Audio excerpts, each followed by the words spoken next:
Oke, saat malam kembali kita bertemu untuk kita belajar firman Tuhan malam ini melalui fasilitas Zoom. Kita menggunakan komsel atau belajar firman Tuhan secara sederhana. Dan kiranya melalui pembelajaran yang singkat, iman kita dikuatkan, wawasan kita bertambah, dan kita menjadi pribadi yang berkenan di hadapan Tuhan. Kita buka dalam doa.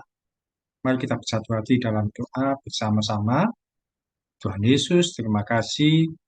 Malam ini kami anak-anakmu siap untuk belajar Tuhan melalui sarana Zoom ini Tuhan. Kiranya kami semua boleh terbuka dan boleh memahami dengan baik. Kami serahkan waktu yang ada, juga jaringan yang ada, semua aman. Tidak ada kendala dari segala sesuatu yang kami pakai. Dalam nama Tuhan Yesus kami berdoa dan ucap syukur. Amin. Oke, Jumat yang lalu kita tidak bisa, tapi sekarang kita bisa adakan lagi. Oke, sebentar.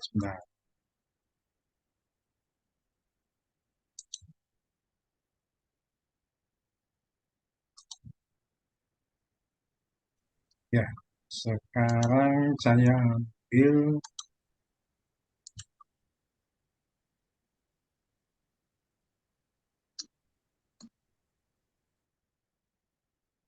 ya, Nara kelihatan, Kak Sinta kelihatan.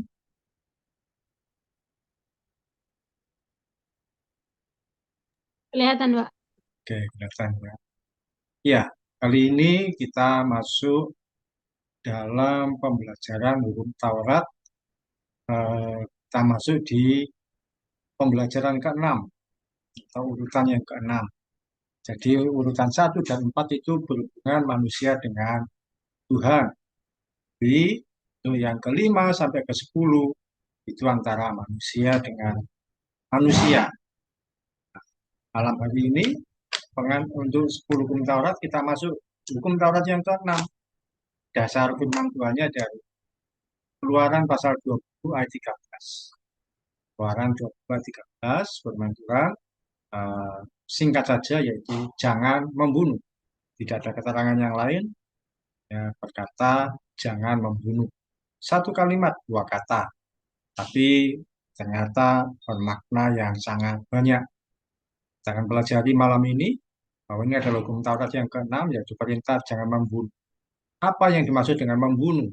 Saya selalu membuka dengan pengertian membunuh yaitu tindakan untuk menghilangkan nyawa seseorang. Jadi membunuh itu menghilangkan nyawa seseorang dengan cara yang melanggar hukum maupun yang tidak melawan hukum. Melanggar hukum itu misalkan seseorang berbuat kejahatan, dia membunuh orang lain. Apakah ada yang membunuh tapi tidak melawan hukum? Kalau diperbolehkan sama hukum, ada apa tidak? Menurut Cinta ada apa tidak? Membunuh tapi tidak melawan hukum. Ada mungkin, Pak. Kenapa? Ada mungkin, Pak, buat membela diri. Dia, itu diperbolehkan. Tapi ya kadang-kadang ada kasus seseorang mau mengalami kejahatan tapi terus berbalik. Akhirnya orang yang berbuat jahat jadi mati. Nah, itu boleh, dia tidak melawan. Tapi ada membunuh yang tidak melawan hukum, yaitu kalau seseorang dihukum mati, itu tidak melawan. Dia polisinya atau pelaku atau orang yang mengeksekusi tidak melawan, karena memang itu adalah hukuman. Jadi membunuh adalah tindakan untuk menghilangkan nyawa seseorang dengan cara yang melanggar hukum maupun yang tidak melawan. Yang kita pelajari kali ini yaitu jangan membunuh adalah perintah untuk menghilangkan nyawa seseorang. Bukan membunuh hewan ya, tapi tentang membunuh tidak boleh membunuh orang lain. Unik sekali perintah hukum Taurat ini mengatur hal yang sama dengan tindakan pidana. Jadi ini adalah hukum Taurat, tidak boleh membunuh, tapi juga ini merupakan hukum pidana. Hukum pidana itu apa? Hukum yang dibuat oleh polisi untuk menghukum seseorang. perbuatan yang mengarah pada kejahatan dan melanggar hukum. Jadi kalau seseorang membunuh, itu termasuk hukum pidana juga karena melanggar. Selain juga melanggar hukum Taurat, jadi melanggar dua-dua. Oke, ini ya, kita pahami dulu bahwa membunuh itu selain melanggar hukum, juga melanggar firman Tuhan, melanggar keduanya. Sekarang kita pelajari apa makna hukum Taurat jangan membunuh ini bagi hidup kita. Yang pertama, membunuh merupakan tindakan yang jahat di mata Tuhan. Sinta bisa baca dulu Kejadian 4 ayat 8. Kejadian 4 ayat 8.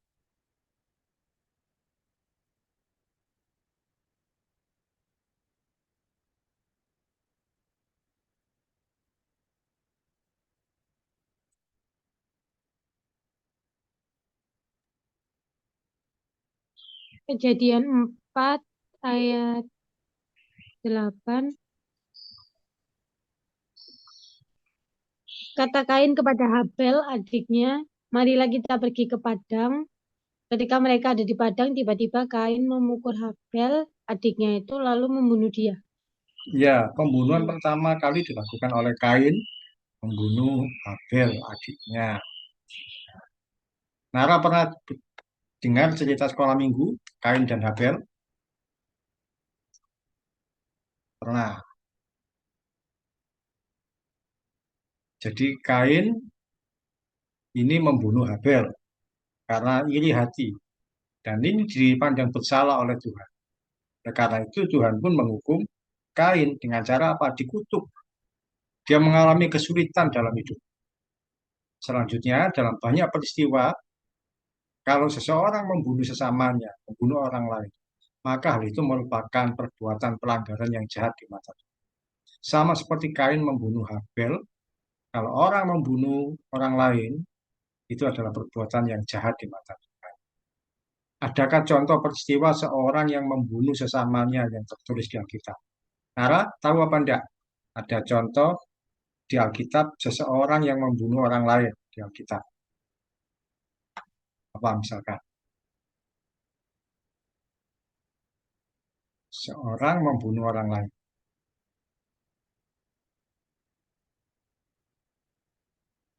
Ada? Ada banyak. Eh, Sinta, ada contoh di Alkitab seorang membunuh orang lain. Daud, Apa? Daud melawan Goliat itu, Pak. Ya, Daud membunuh Goliat.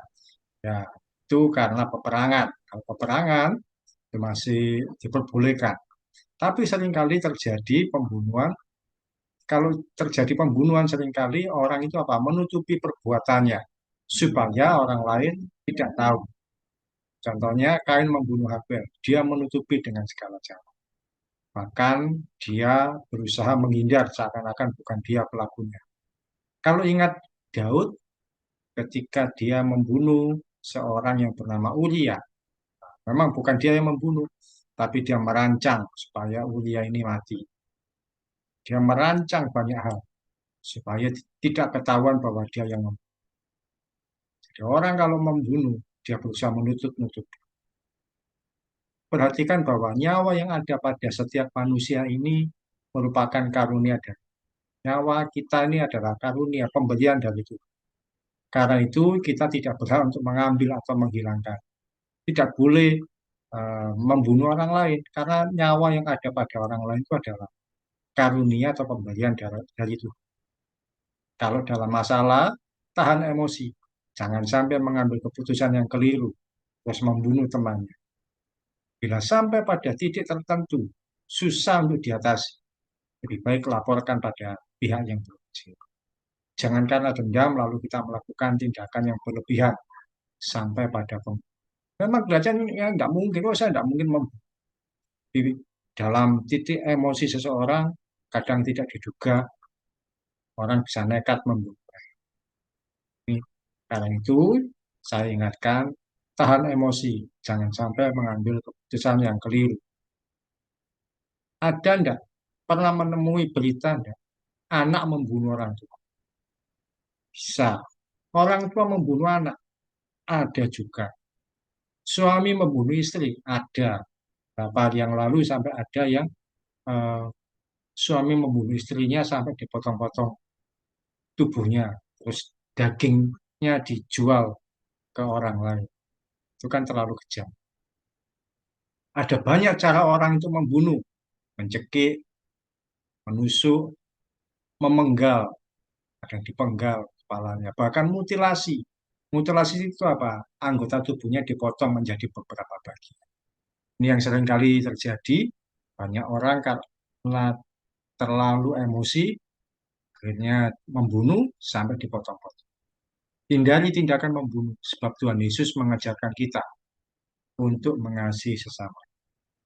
Tuhan Yesus mengajarkan kita mengasihi. Jadi tahan emosi, jangan sampai karena apa? Nanti akan berurusan dengan hukum dan juga ya kita bersalah di hadapan Tuhan. Jadi yang pertama, membunuh merupakan tindakan yang jahat di mata Tuhan. Hati-hati dan emosi, jangan sampai mengambil keputusan yang keliru. Yang kedua, apa yang dimaksud dengan perintah firman Tuhan jangan membunuh?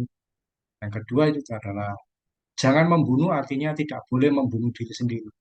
Jadi firman Tuhan berkata jangan membunuh. Ini tidak hanya membunuh orang lain, tidak boleh juga kita membunuh diri sendiri atau istilahnya adalah bunuh diri. Cara bisa baca Kejadian 2 Samuel 17. 2 Samuel 17 ayat 23.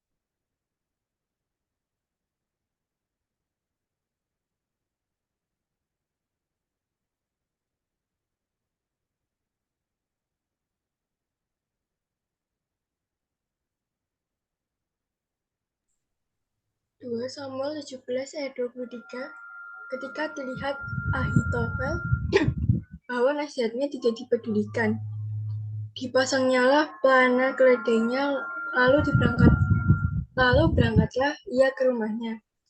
Ke kotanya, ia mengatur urusan rumah tangganya, kemudian menggantung diri. Demikianlah ia mati, lalu ia dikuburkan dalam kuburan ayahnya. Ya, Ahitofel ini adalah penasihat Raja Absalom. Absalom itu anaknya Daud. Dia merebut kekuasaannya Absalom. Terus Absalom meminta nasihat Ahitofel. Ketika sudah memberikan nasihat, ternyata Absalom minta nasihat orang lain lagi, namanya Husai. Ternyata nasihatnya Husai yang dipakai, nasihatnya Ahitofel tidak dipakai. Ahitofel kecewa, lalu dia pulang ke rumahnya dan dia uh, bunuh diri. Itu tadi yang dibaca Nara, dia bunuh diri dengan cara apa, Nara? Dengan cara,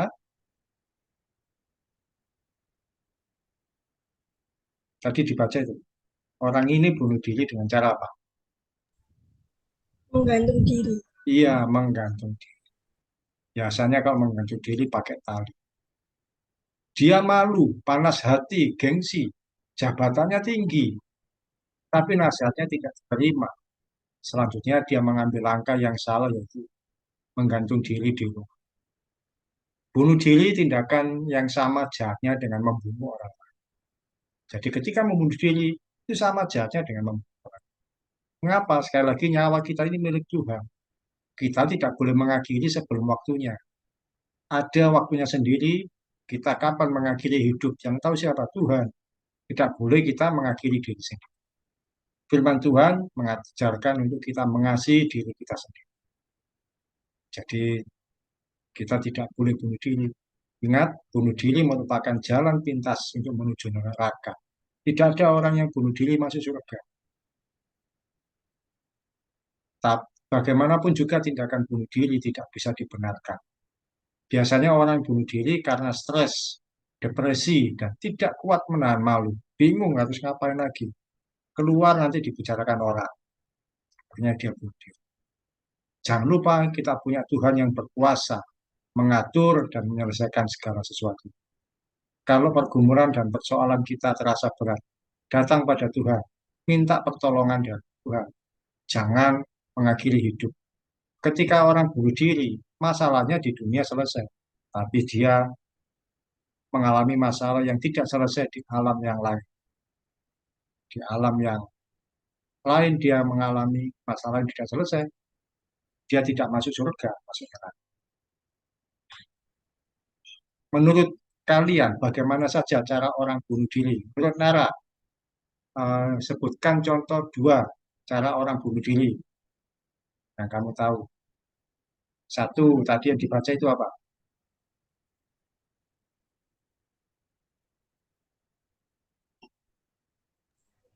Gantung diri. Gantung diri. Satunya lagi apa? Contoh,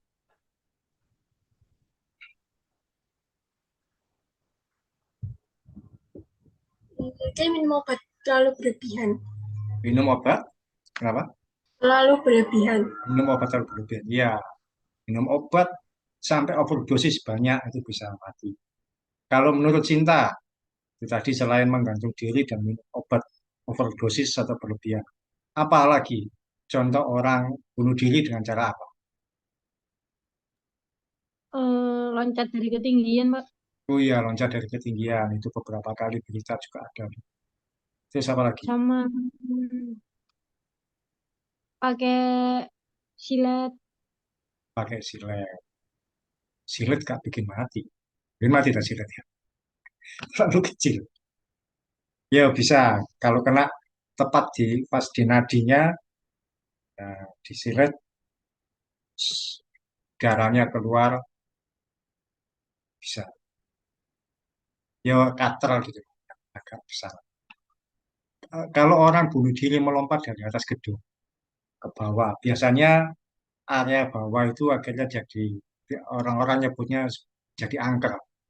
Karena apa ya bekas kematian yang tidak wajar. Jadi kalau orang yang ada bunuh diri, yang kasihan bukan orangnya, tapi tempat-tempat di sekitar itu. Orang jadi takut untuk lewat lagi. Tuh, terus ya tadi kalau orang memotong urat nadi, jadi urat nadi itu yang di tangan kita pakai pisau atau silet atau cutter, nah itu kan darah akan keluar. Kalau dibiarkan saja nggak ada orang yang tahu, dia bisa mati. Tapi sebagian besar orang yang memotong urat nadi itu malah gagal. Karena proses matinya lama. Darah keluar, keluar, keluar, akhirnya dia tertolong. Jadi nggak jadi mati. Karena orang mati kan kalau pakai itu lama. Ada juga artis yang mencoba untuk bunuh diri dengan cara apa? Minum pembersih lantai. Pernah dengar? Pembersih lantai kemudian coba bunuh diri tapi gagal. Oke, jadi firman Tuhan mengajarkan untuk kita tidak bunuh diri. Jangan membunuh, artinya tidak boleh membunuh diri sendiri. Kalau ada situasi apapun, jangan kemudian mengambil langkah yang keliru. Nah, membunuh, jangan membunuh artinya sekali lagi tindakan yang jahat di mata Tuhan, menghilangkan nyawa orang lain. Jangan membunuh artinya juga tidak boleh membunuh diri sendiri. Dan yang ketiga, apa artinya jangan membunuh? Membenci orang lain itu juga berarti membunuh. Sinta silakan baca 1 Yohanes 3 ayat 15.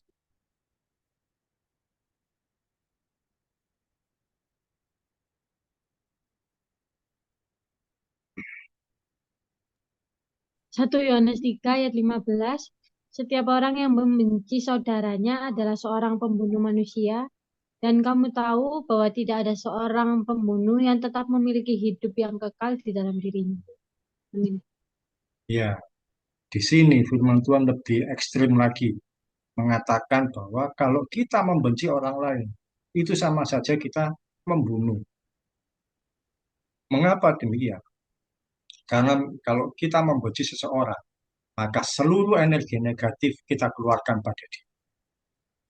Misalkan Sinta membenci orang lain, maka energi negatif itu keluar pada orang itu. Kepahitan, kecewa, emosi, marah, mengumpat, atau kata-kata kasar, dan sebagainya. Kalau rasanya itu, wah, gak mau ketemu orang ini lagi.